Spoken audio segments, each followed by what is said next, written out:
And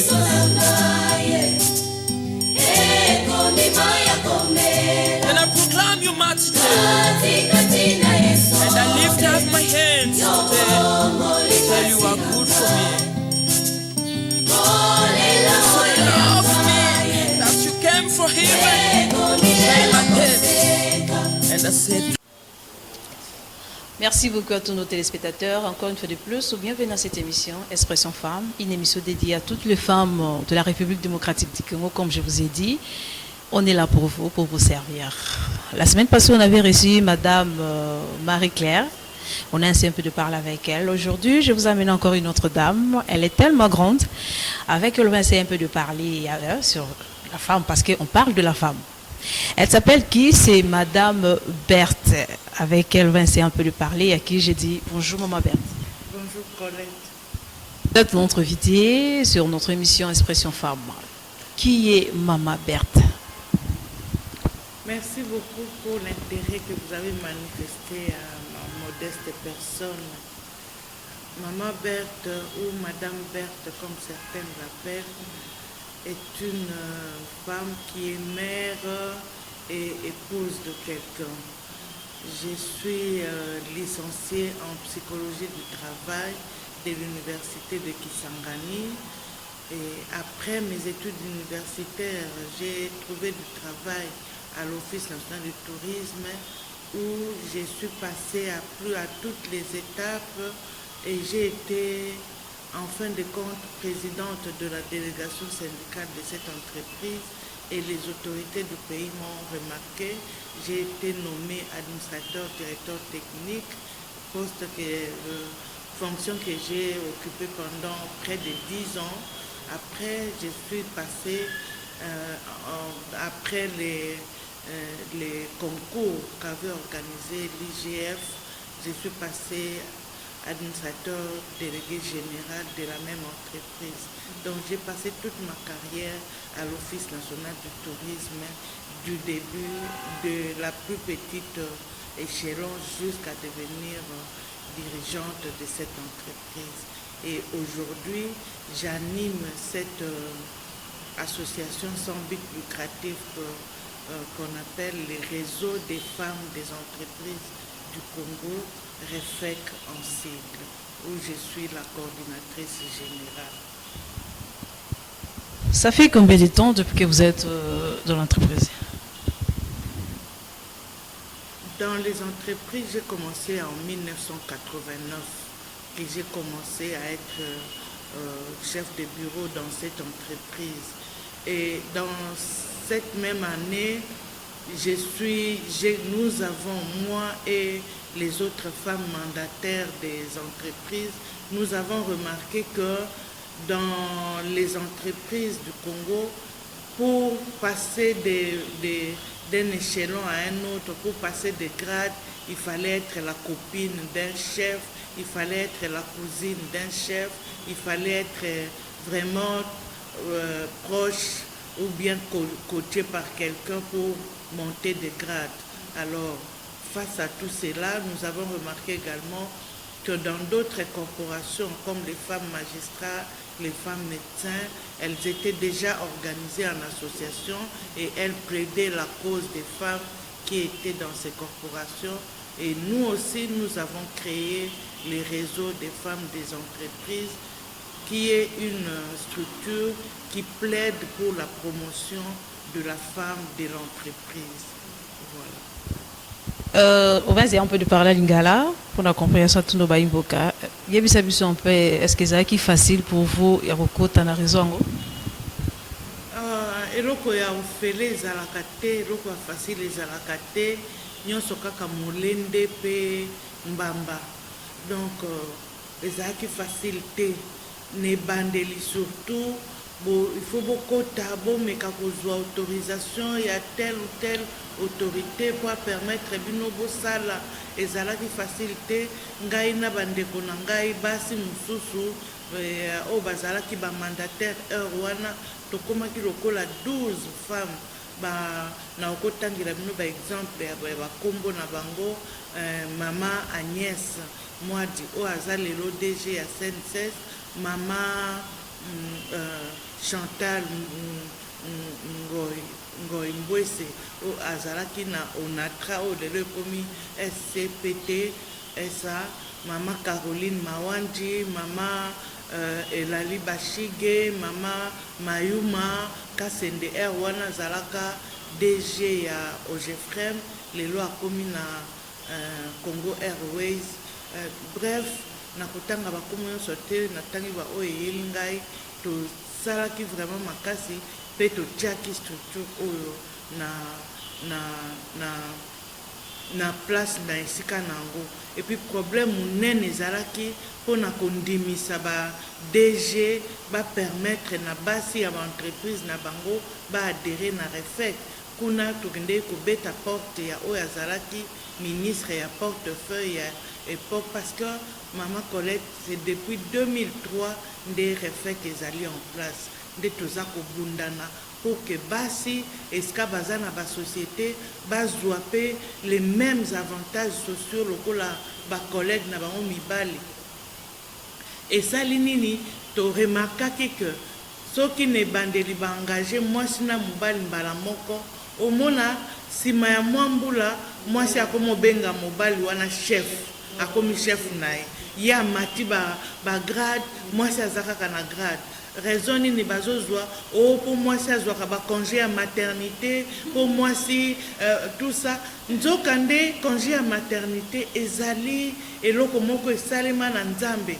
Soki mwasi aboyi kobota lelo po éviter congé ya maternité bino mobokanisa tokozwa président de la république te tokozwa ba ministre te banani te mokile kosuka. Donc yo moto oza koboya mwasi amata grade po azwaka congé ya maternité po akendaka kobota chaque année, mais nzokande azosunga mokili po mokili et continuer ko évoluer pe esala musala o nzambe asalaki yango. Merci beaucoup, Maman Berthe. Obeti solo musala, nangito ebilelo. Na lobaka avec Dieu tout est possible. Na kende ki na utaka na sisa classe na ngai na déposer ba demande d'emploi na ba entreprise ebele kasi mbano epesa makangai na office national du tourisme nde ba engagaka ngai lokola chef de bureau. Pe na umelaka na sali na leki partout et na lobaka mbala mingi biso moko basi nde to mikangaka po ozwa ba grade po oba considérer na musala. Soki otie sérieux na musala na yo, soki ba pesi yo musala osali yango dans les délais ozongisi, soki ozako ya à temps na musala, soki oza komi pesa yo moko dignité na bandi bakomona o pe na valeur na yo pe okozwa esika na ona musala. Ngai c'était mon cas nazalaka na ngai kotosa bakonzi ko respecter musala na nga pe komi respecter nga moko nzambe asungaki ngai nde yango na m'épanouir na musala na ngai. Apparemment ils ont aussi na base bazo il faut kaka futa moi pas ko il faut kaka a pesango na nango dans le besoin yo tango lobi mutako za ne pe a respecter na union sans ne pas avant bo PCP travail na à salle mais tellement le chef azana posa kaka bimana et pas mon monyo te ki wana te sous moi c'est on connaît. C'est vrai maman Colette, c'est vrai mi balo nga mona ba baza ba normaux ouais oza bien té. Oh moi si azo au senge musala a pesio musala na yo ozana au fait par rapport na musala na yo ozana loko ya malonga ya ko reprocher été mais otingami kaka o mona nzoto ya mwasi wana eza normal te mbala mingi soki mwasi oza ko se respecter olongwe na o musala ngo po eza suka te misala misusu ezali ou bien lelo tokoma na dénonciation ya violence sexuelle soko yoki ba mutu ya bongo meka kotia ba apa donc ça là ba piège. Donc le téléphone est comme na ba option est belé au tchata ce téléphone ozwa katanga zo lobawana téléphone nous a enregistré et ça lokola ba témoignage ba preuve oyo kozwa tango okende kofunda ye papa wana akofuta mbongo ebele pour violence sexuelle eza très condamné na ekolo na biso pe ba structure ebele ezali na en place pour na kobundisa yango. Forme de valeur, forme de caractère. Moi si moi nazokola na ndako ndenge tozalaka babi moi na soki ya baby papa kotomboka kuta koluka ke babengana mwana wana na ndako akoma shege akende kotelenga na balabala nzoka nde ezali makila na yo ezali dignité ya famille mobile.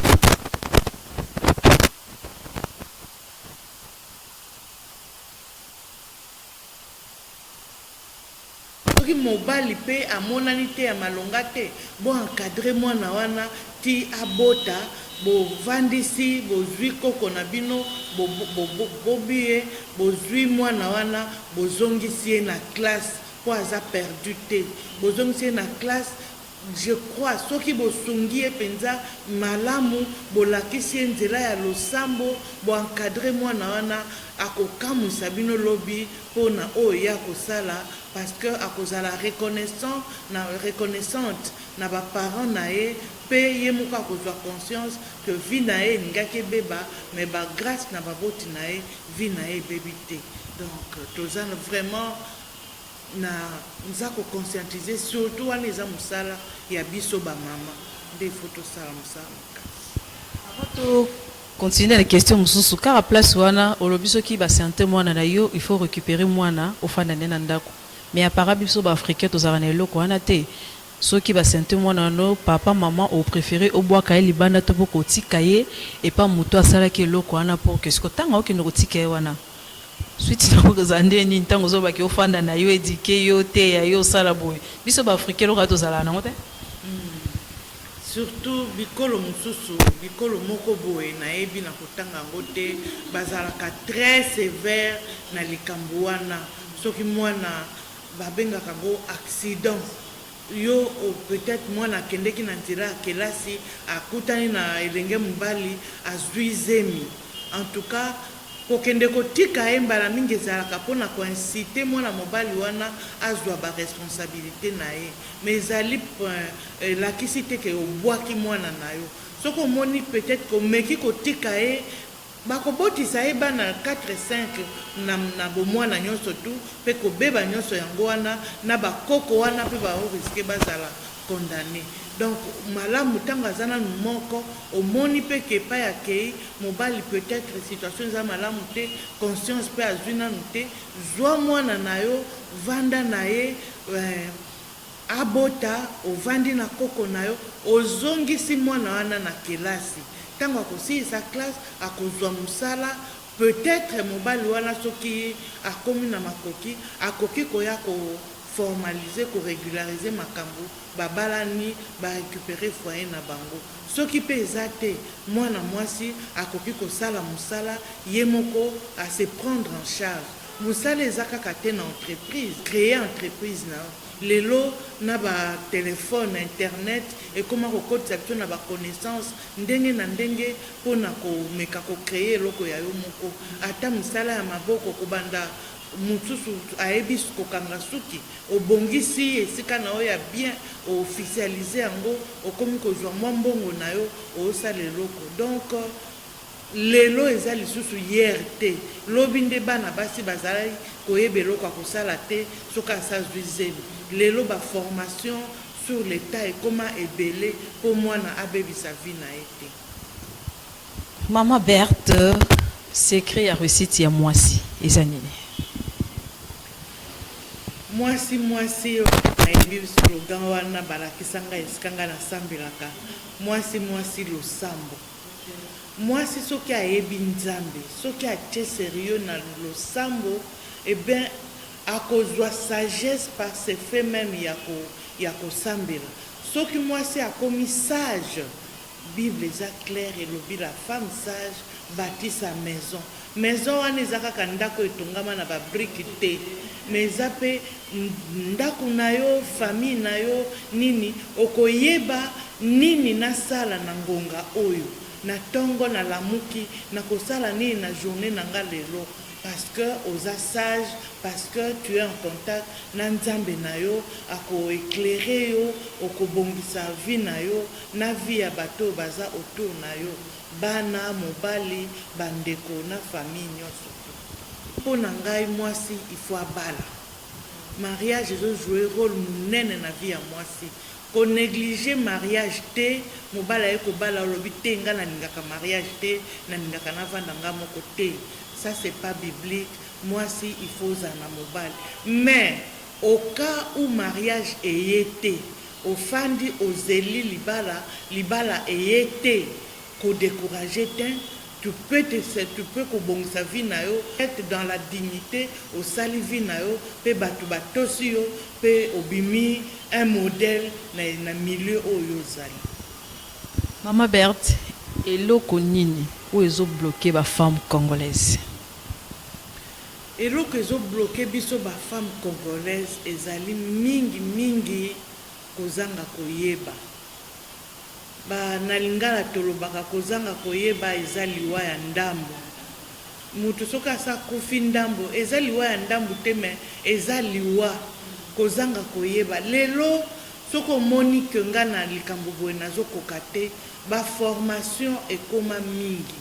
Biso ba femme congolaise mbala mingi tozangi courage. Mutu ozana makoki parce que tu es une créature de Dieu. Nzamba sala keloko ya buzoba te ya mabete. Si tu es une créature omipesi valeur luka oyeba.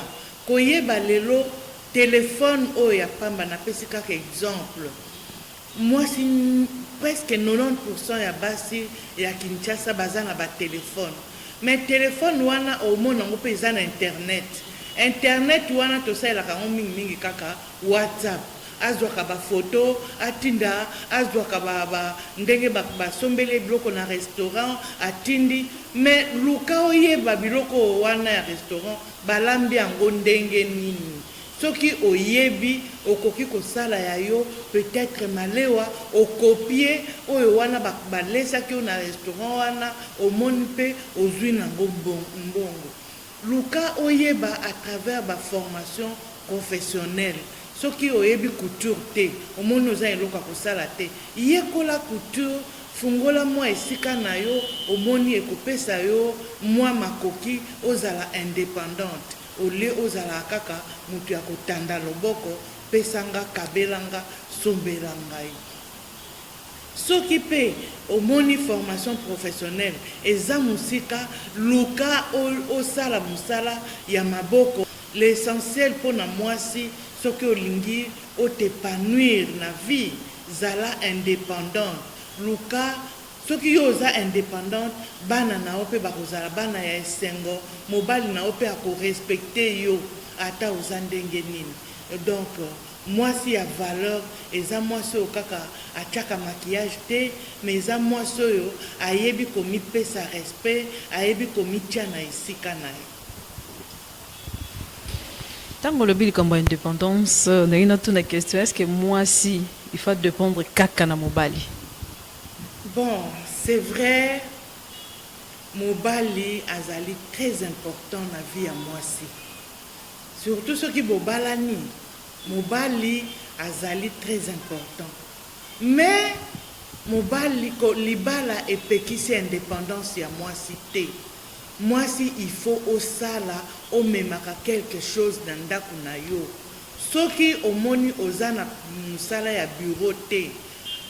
Teka ata makala wana ekoki kopesa yo indépendance mpona ntongo mobali no alingi akende mosala okoki kopesa ye tike akokende akorespecte yo akovante yo akoloba ke mwasi na nga moto apesaka nga tike oyo nayaka na mosala na ntongo. Mukolo mosusu mpe akoya boye na ndako akuti chemise moko osombeli chemise ya kitoko. Donc mobali wana akoyeba ete naza na mwasi ya valeur. Donc indépendance elakisi te ke ozala monoko ozala mwasi alingaka te baloba na ye likambo basala ye remarque te. indépendance elakisi koyeba komi respecter komi pesa valeur pe kopesa entourage na onyo surtout valeur.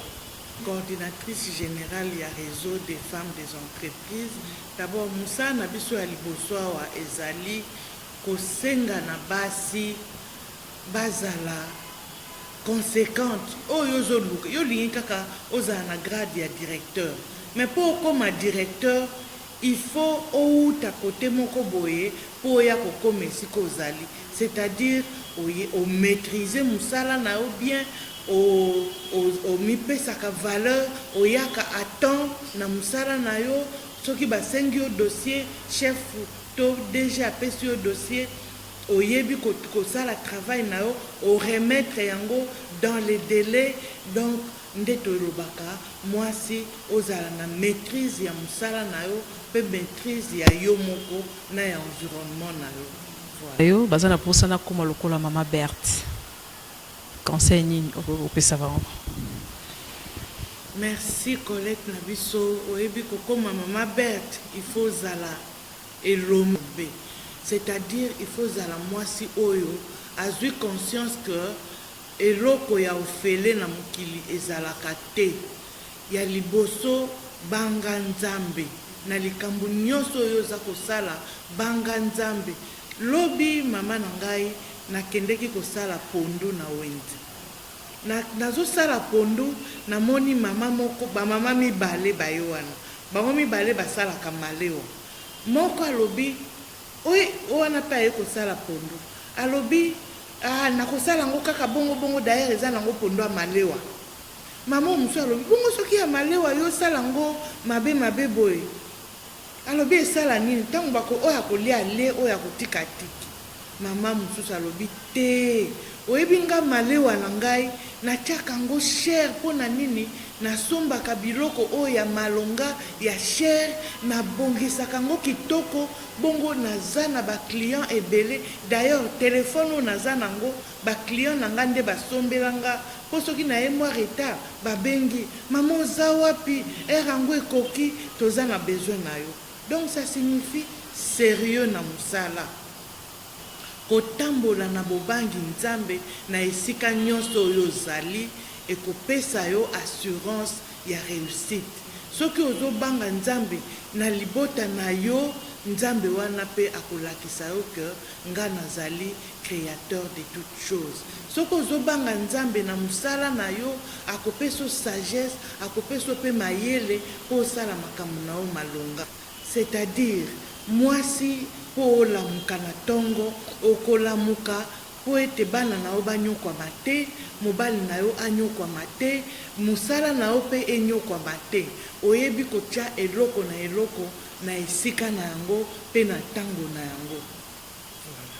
Mama Berthe, question moko eyeli biso awa oza maman obeti mosola ba maman Petro état que coordonnatrice ya entreprise na yo Retec, c'est ça non? Refec. Ok, merci beaucoup. Gouvernement et bimaki. Balila qui basi bazana ba poste te, basi bazo travailler te, basi. Lelo na gouvernement tozu malgré to luka qui 50-50 non to comité, mais 27% quand même. Au cours le sur ça. Maman Colette, ya liboso na vana répondre nazo pesa merci. Merci na couple présidentiel. Poto monaki mama Denise yemoko akumbaki likambo yango ekomelaki ye vraiment makasi akende ko plaider pour na basi et pas chef de l'état alobi bobosa na bango te na ba poste oyo ya ba décision ya ekolo na biso akendeki pe pas premier ministre kosenga pe likambo yango et puis chef de l'état yemoko tango akendaka na Nations Unies tango asalaki discours alobaki likambo ya genre égalité entre basi na mibali ezali cheval de bataille na ye. Mais tomoni ke ya solo azali conséquent ezali facilité na constitution balobi parité donc égalité 50-50 mwasi na mobali. Lelo tokomi na 27% na gouvernement. Mama na ngai oyebi na mentalité ya ekolo na biso po kokisa 27% ya basi wana ezali etumba munene o papa mokonzi abundi. Tala nanu combien de temps gouvernement wana esalaki po ebima. Pona nini bazobunda na kaka babakisa mwa pourcentage ya basi na gouvernement. Banda indépendance na biso ya RDC mbala liboso gouvernement moko ekoma na 27% ya basi. Tosepeli makasi biso ba mama ya Congo tobandi kozwa esika na biso. Donc papa azokende vers idéal ya constitution ya 50-50. Ce n'est qu'une première phase. Ya kokoko akoki ko diriger ekolote ebongi bazala na basi na mibali. Donc tozo senga tata mokonzi à tenir compte ya gente féminine basi bazala ebele.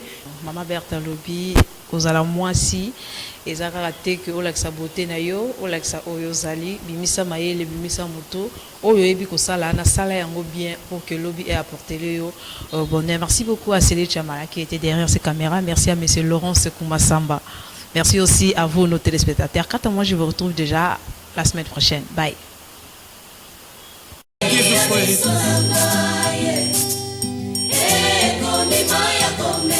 And I proclaim your majesty.